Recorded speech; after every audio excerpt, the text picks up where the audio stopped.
গাইবান্ধার পলাশবাড়ী পৌরসভায় ময়লা আবর্জনা অপসারণের কোনো ব্যবস্থা না থাকায় ভোগান্তি পোহাতে হচ্ছে পৌরবাসীর। বাসাবাড়ির আশপাশেই জমছে ময়লার স্তূপ, এতে বেড়েছে স্বাস্থ্য ঝুঁকি। এ বিষয়ে বিস্তারিত জানাতে পলাশবাড়ির নুনিয়াগাড়ি এলাকা থেকে সরাসরি যুক্ত হচ্ছেন প্রতিনিধি রবিউল ইসলাম। রবিউল, পলাশবাড়ী পৌরসভার যত্রতত্রই দেখা যাচ্ছে এই ধরনের ময়লার স্তূপ।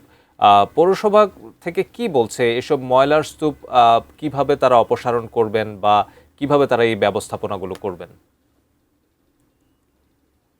হ্যাঁ, যে তারিখ আপনাকে ধন্যবাদ। আসলে এই যে পলাশবাড়ী পৌরসভার কিন্তু যত্রতত্র যে ময়লা আবর্জনাগুলো আমরা কিন্তু দেখতে পাচ্ছি।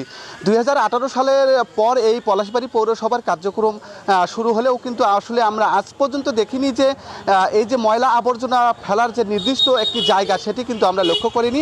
আর যার কারণে কিন্তু এই যে পলাশবাড়ী পৌরসভার যে 24টি গ্রাম নিয়ে যে পৌরসভাটি গঠিত, সেই 24টি গ্রামেই কিন্তু আমরা দেখেছি রাস্তার মোড়ে মোড়ে বিশেষ করে এরকম আবাসিক এলাকা, শিক্ষা প্রতিষ্ঠানের আশেপাশে আমরা এরকম ময়লার ভাগার কিন্তু আমরা দেখেছি।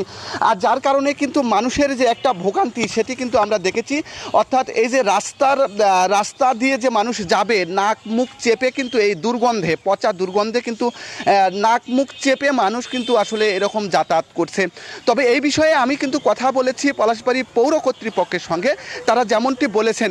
এবং আমি কিন্তু আপনাকে আরেকটি বিষয় জানিয়ে রাখি, কয়েকদিন আগেও কিন্তু এরকম বাসাবাড়িতে জমে থাকা ময়লা আবর্জনাগুলো পলাশবাড়ী পৌরসভার নিজস্ব পরিবহন দিয়ে আসলে এরকম বাসাবাড়ি থেকে কিন্তু এরকম আসলে কিন্তু অপসারণ করা হতো। কিন্তু এখন কিন্তু আসলে কয়েকদিন থেকে কিন্তু সেটাও বন্ধ রয়েছে। আর যার কারণে এই আবাসিক এলাকাগুলো এতে একেবারে ময়লা আবর্জনা দিয়ে কিন্তু আসলে এরকম একেবারে ভরে গেছে। যার কারণে আমি এখন যেখানে রয়েছি পলাশবাড়ী পৌর শহরের যে নুনিয়াগাড়ি এলাকা, সেই নুনিয়াগাড়ি এলাকায় আমি রয়েছি। এটি কিন্তু আসলে এরকম একটি আবাসিক এলাকা। অর্থাৎ এখানে কিন্তু তো আসলে এই যে পৌরবাসী যেটি দাবি করছেন যে এই ময়লা আবর্জনাগুলো যাতে আসলে এরকম অপসারণ করা হয়।